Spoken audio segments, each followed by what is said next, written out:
Welcome to the deep dive.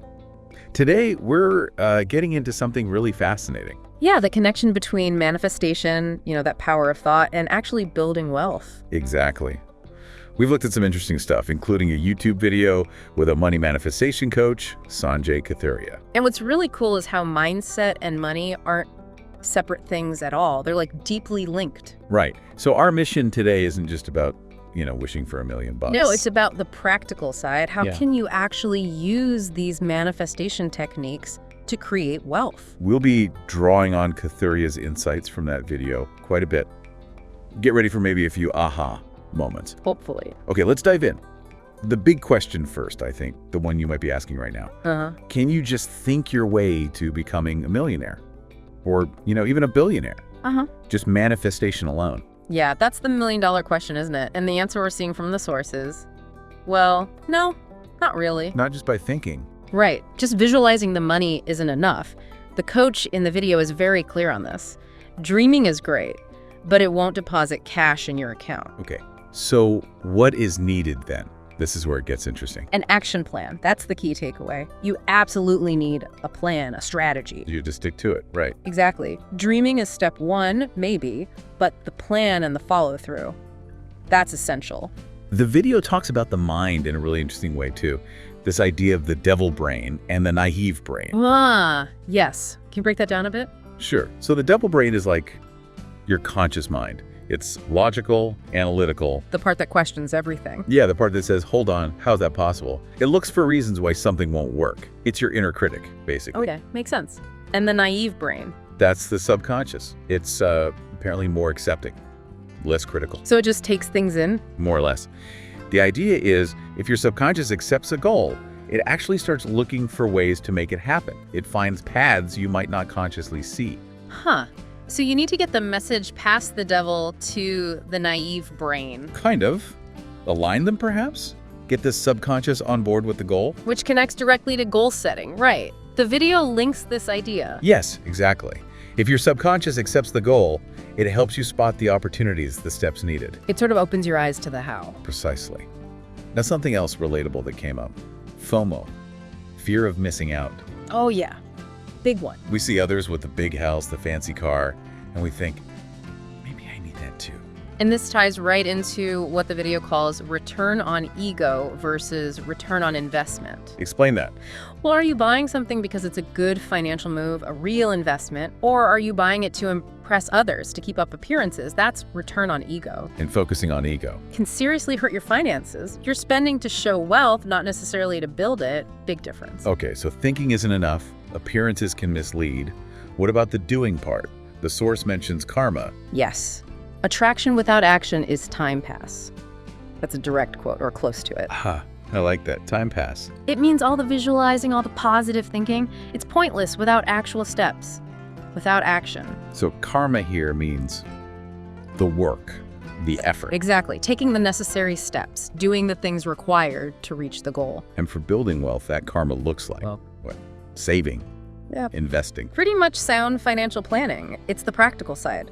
Budgeting, understanding your numbers, making smart investment choices, maybe even using good debt wisely, not bad debt. Good debt versus bad debt. Let's circle back to that. But first, this idea that manifestation and finance aren't separate. Right. They're intertwined. The video argues manifestation is actually part of good personal finance, especially goal-based investing. How so? Give me an example. Okay, the video used a 20-year-old wanting a car in, say, 5 years. Right. Common goal. The manifestation part is visualizing the car, feeling the excitement, maybe affirmations, a vision board. Yeah. The drill. Standard manifestation stuff, yeah. But that's only half.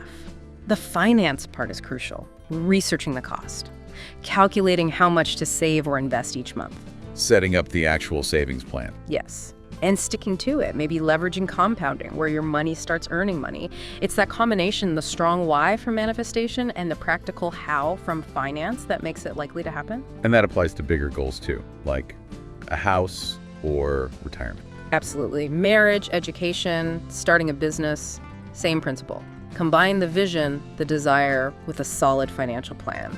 Your odds just shoot way up. Okay, let's talk about a specific technique. You often hear you should speak about your goals in the present tense. I am wealthy, not I will be wealthy. What's the deal with that? Yeah, the video addresses this. It's not like a magic spell where the tense is the key ingredient. Oh, so it doesn't have to be present tense? Not strictly, no. It's more about the psychological effect. The feel-good factor for your brain, as the source puts it. How does that work? Well, when you say, I am successful, or I own this, your subconscious mind, that naive brain, is apparently more likely to accept it as true. And when it accepts it? It starts suggesting paths. It gets your internal GPS working towards that already real goal. It makes you more motivated, more likely to act as if it's achievable. Interesting. There was a story in the video about wanting 1 million followers. Yes. The speaker wanted 1 million followers in 45 days. Crazy goal, right? Sounds pretty ambitious. But a friend who apparently had a rewired brain for this stuff didn't laugh. Their immediate reaction was, okay, how many viral reels do you need per day to hit that? Wow. Straight to the how, not the if. Exactly. That's the difference in mindset. Most people just say, that's impossible. The video mentioned Arnold Schwarzenegger too, right? As someone with that kind of mindset. Yeah, setting seemingly impossible goals and then just relentlessly working towards them, believing it first, then figuring out the steps. Okay, so we have the mindset, the goals, the action. But what about people who earn well but just don't seem to build wealth? Money comes in, money goes out. Ah, the leaky bucket problem. The video uses that exact analogy. Leaky bucket. Yeah, your income is water pouring into a bucket. Wealth is the water level rising, but expenses are holes in the bucket. Rent, EMIs, groceries, they drain the water. And we can't plug all the holes, obviously. No, but the video points out one major hole we often can control better: discretionary spending. Luxury stuff, non-essentials. That's where the return on ego often creeps in again, I guess. Exactly. And the video contrasts this with the Marwari principle. Which is? Basically a philosophy of high savings. Extreme frugality almost. Spending only a small fraction of what you earn, like maybe only 10-20%. Wow, that's intense. But it forces saving. It forces wealth accumulation. It highlights how crucial understanding your personal finance math, your budget, your cash flow really is. There was an example about a student too. Yeah, someone racking up charges from tons of forgotten subscriptions, just unaware of where their money was going, bleeding cash without realizing it. Happens easily. So financial awareness is key. And there was a rule for buying luxuries. The, if I can buy it twice, I'll buy it once rule. Meaning? If you want that fancy watch or gadget, can you comfortably afford to buy 2 of them without stressing your finances? If yes, then buying one is probably okay. It prevents debt for non-essentials. Good rule of thumb. And definitely don't just spend wildly calling it manifestation, right? Absolutely not. The video warns against that. Manifestation supports action. It doesn't replace financial sense. Okay, let's talk debt properly now. You mentioned good versus bad. Traditionally, debt is seen as bad, right? Very much so. The video even references, I think, the Mahabharata, the Yaksha Prashna. Oh, yeah. Where Yudhishthira says, a happy person is one without debt, living within their means. Ancient wisdom still holds up. But there's a modern distinction. Yes. Yeah. Good debt versus bad debt. Good debt helps you acquire assets or generate income. A mortgage on a sensible house, maybe a loan for a business that will make money, or buying equipment like a camera if you're a creator, stuff that builds value. And bad debt. That's for consumption. Financing luxury items, expensive holidays you can't really afford, things that lose value and don't generate income. So the advice is? Minimize bad debt aggressively. Maybe even set a rule like bad debt EMIs shouldn't exceed X% of your income. Use good debt strategically, if at all. Got it. Now, a huge manifestation goal for many is owning a home. What's the practical advice there? Start realistically. Don't manifest a $10 million mansion if you're earning an entry-level salary. Focus on utility, affordability first. Manifest a home that fits your current life and finances. Exactly. If you want that mansion eventually, fine, but you also need to manifest a significant income increase to support it. The plan has to match the dream. The video shared a story about a couple who bought too much house too soon. Yeah, a cautionary tale. Young couple bought a huge expensive place early on. It caused immense financial stress, trapped them. So buy for your needs, not to impress. Definitely. And consider location. The video stressed this. A massive house miles away from work, requiring a terrible commute. Is that really better? The example was like Greater Noida to Gurgaon, a punishment. Yeah, basically. Don't let FOMO drive your housing choices. There was a quote from Ashutosh Rana mentioned. About ego. Yeah, something like, in a huge house, your ego takes up most of the space, not you.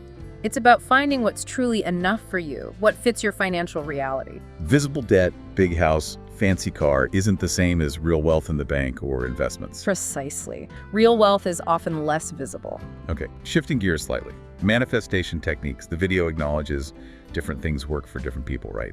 Visualization, writing. Absolutely. But it really highlighted forward journaling. Forward journaling. Tell me more. It's like writing in your journal, but as your future self who has already achieved the goal. So you write as if it's already happened. Exactly. Describing how it feels, what your life is like now that you have X, expressing gratitude for it in the past tense from that future perspective. Examples. Jim Carrey writing himself that $10 million check years before he got it. Dated for the future. Oprah focusing on future gratitude. It primes your mind. Interesting. What else? Association. This is called underrated. Basically hanging out with people who are already where you want to be. Why? To soak up their vibe? Sort of. To adopt their mindset, their way of thinking. To break out of your own limiting beliefs. If everyone around you thinks small, it's hard to think big. Like the frog in the well idea. Exactly. Go to conferences, network, connect with people who've done it. And be specific in your manifestations. Crucial. Write it down clearly. Not just, I want a car, but I want a blue make model for purpose, costing a round price by deed. Details matter. Now, there was a really powerful personal technique shared. Manifesting for others. Yes, for the happiness of loved ones. Yeah. The speaker found this incredibly effective. The belief is it's less selfish, less ego-driven. You're focusing positive energy outward. The universe, or whatever you believe in, might respond more readily to that. Like wanting to provide for your family. Exactly. A speaker shared buying an AC for their father after a job change that they'd manifested. Small thing, maybe, but deeply meaningful. That makes sense. Helping others often brings back rewards. Absolutely. It was mentioned that the speaker's own social media journey started from wanting to help people with finance problems. That intention led to huge growth, exceeding their own follower goals. And that childhood story about wanting to top the class. Oh, right. Wanting to be the top student in 12th grade to raise the flag at a community event. What drove that? Disappointment from coming third in 10th grade and wanting to make parents proud. That strong emotion plus focused hard work made it happen. It shows how even negative feelings, like disappointment, can fuel positive manifestation if channeled right. Powerful stuff. So let's loop back. Can you become a millionaire or billionaire through manifestation? Possible. The video says yes, definitely possible. But Always a but. the action plan, and consistent effort. It's non-negotiable. The speaker literally says they can tell you how to become a millionaire, but it requires following a procedure. It's not magic. Not at all. But there are tons of stories of people starting with nothing, using manifestation plus a plan, and achieving incredible success. Okay. What about when things turn out better than expected? You manifest X, but get Y, which is even better. Yeah, that happens too. Manifestation sets a direction, right? It opens doors. Like aiming for 10 crore and getting 15. Exactly. Maybe because your actions were so consistent and compounding kicked in harder than expected. Or you manifested a BMW, worked hard, and suddenly an opportunity for a Maybach appears. So the universe can upgrade you. Kind of. Or maybe your own efforts and circumstances create better opportunities once you're on the path. Many successful people didn't initially dream quite as big as they ended up achieving. The goal evolved. Manifestation is like setting the destination on a GPS. Exactly the analogy used. You need to tell it where you want to go. Then it can show you a path. But there's a Kobe Bryant quote. If you know what you want, the world becomes your library. Meaning, once you're clear on the goal, you start seeing resources and opportunities everywhere. The problem is, many people don't know what they truly want. Right. They just want what others have, that FOMO thing again. So how do you figure it out? The advice was, tune out the noise. Ask yourself, what genuinely makes me happy? What brings me joy? And set goals around that. Yes. Travel, hobbies, time with family, mastering a skill, not just material stuff. Warren Buffett's advice on focusing on your top goals and ditching the rest was mentioned too. Prioritize your joy. Yeah. The speakers shared winning a trip and gifting it to their parents. The joy that brought was deeper and longer lasting than buying something just for themselves. Manifesting for others again. That really hits home. Okay, nearly there. What about feeling overwhelmed by huge goals, like become a millionaire feels huge? Start small, break it down. The video used a journey analogy. You don't teleport to Mumbai, you travel step by step. Milestones. Exactly. Break the big goal into smaller, achievable milestones. And this is key, celebrate the wins along the way. Don't wait until the final goal to feel good. No, that's like post-dating happiness. Celebrate finishing step 1, step 2. Have little parties for yourself. It keeps motivation high, builds gratitude. Like project management, break down the big tasks. Makes sense. Final question. Manifestation is everywhere now. What's the actual success rate? Does it work for most people? Tough one. No hard stats. But the video made a great comparison to mutual fund investing, specifically SIPs. How so? Lots of people start SIPs, but the statistic mentioned was something like only 11 out of 100 investors stick with it consistently for 5 years or more. Wow, that low. Yeah, many drop off. The suggestion is manifestation might be similar. Lots start, but consistency is the challenge. Staying the course. So success depends on persistence. Largely, yes. Regularly visualizing, practicing gratitude, celebrating those small wins, that's what keeps you going. Sticking with it. The video also mentioned some cultural practices. Yeah, like certain communities respecting account books, using symbols of prosperity, ways to create a positive environment for wealth, to welcome it. Interesting. So the key is really staying on the journey. Absolutely. Giving up just delays getting there. Yeah. Or stops it altogether. Okay, let's wrap this up. Key takeaways from this deep dive seem to be: manifestation needs action. It needs a plan. Definitely. It's not just wishing. Focus on what you genuinely desire, not just keeping up with others. Break those big goals down. And celebrate the small victories. Keep that momentum going. So, a final thought for you listening. What truly brings you joy? Not just materially, but deep down. And how can you start manifesting that, taking those first steps, maybe even by focusing on bringing joy to someone you care about? Remember how powerful that can be. Explore that connection between your inner world and your outer results. Let us know your thoughts or questions in the comments. Yeah, we'd love to hear from you. Thanks for joining us. Thanks, everyone.